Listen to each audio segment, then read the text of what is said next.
Dudes and dudettes, you must absolutely run to the theaters and watch this cool movie called F1, also called F1 the movie. It's about men racing on the Formula One circuit with speeds above 300 kilometers an hour, which gives you such an adrenaline rush just sitting in your seats in the theater. And everybody deserves to experience that in the theater with the surround sound system of the zoom noise of the racing cars, the brushing of the cars while overtaking at 250 kilometers per hour, the broken car parts flying around, and sometimes the car itself. Those brakes in the pit stop where the car comes to a screeching halt. All the four tires are unbolted, changed, and rebolted all in under 3 seconds, and off goes the car back onto the racetrack. It is a treat and all filmed very nicely in F1. Now, let's face it, most of us will never get onto a racetrack, let alone be inside a Formula One race car. And so the movie F1 is a godsend, which gives us all that experience at the comfort of a plush seat. And while the movie is all about the Formula One circuit, the characters that it brings up are nice and nuanced. We have a failing race car company, Apex GP, headed by the character of Ruben Cervantes, played very well by Javier Bardem, who convinces the character of Sonny Hayes, played by Brad Pitt. And my word, Brad Pitt simply nails it. Brad Pitt plays the role of Sonny Hayes, who is an ex Formula One race car driver back from the 90s when he quits due to an accident. That leads him to a life of gambling, broken marriages, and bankruptcy. Ruben brings him on in his company for one last hurrah, and that is what the movie is all about.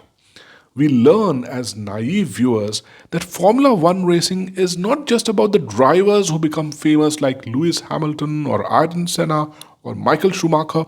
It is in fact all about teamwork, where there is car design, pit stop crew, the principal director, and even drivers working together on the racetrack with predetermined strategies like any other sport. And the movie does a very good job of demonstrating how the whole team needs to come together to win a race. The role of the younger driver as the black driver character Joshua Pierce is played excellently by Damson Idris. There's a lovely banter between the Gen X Sonny Hayes by Brad Pitt and the millennial Joshua Pierce by Damson Idris. There is lovely banter and rivalry between the two, which eventually grows as respect for each other. Loved the dialogue when the young Joshua Pierce asks sarcastically to Sonny Hayes how many Formula One car races he has won. Sonny coolly replies that he has won as many as Joshua has. That's intelligent because both have won none. The way the love relationship is developed in the movie between Joshua and the car tech member Kate, played by Kerry Condon, is funny as well as touching.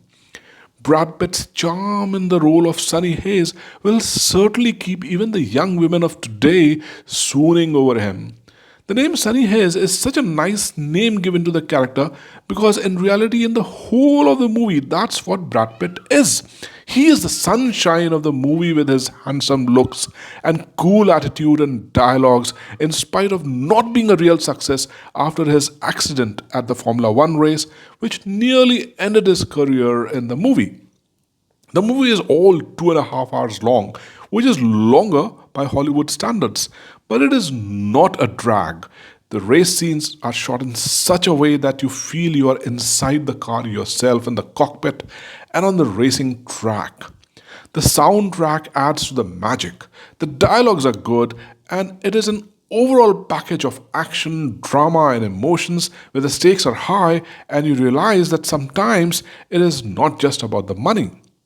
The race car scenes are so good that in one of the scenes when Joshua is about to win but can't, I, along with all the audience members, gave out a collective frustrated sigh in the theater. And in yet another scene, I found myself throwing up my hands in the air and then realizing what the hell am I doing because I'm supposed to be watching the movie to do an unbiased review instead of getting carried away. And yet, that's what the movie got me to get carried away. Does Sunny Hayes succeed or just ends up continuing his failure streak at life. You will have to find that out and whether you throw up your hands in the air and get carried away like I did by going to the theaters and watching F1 the movie.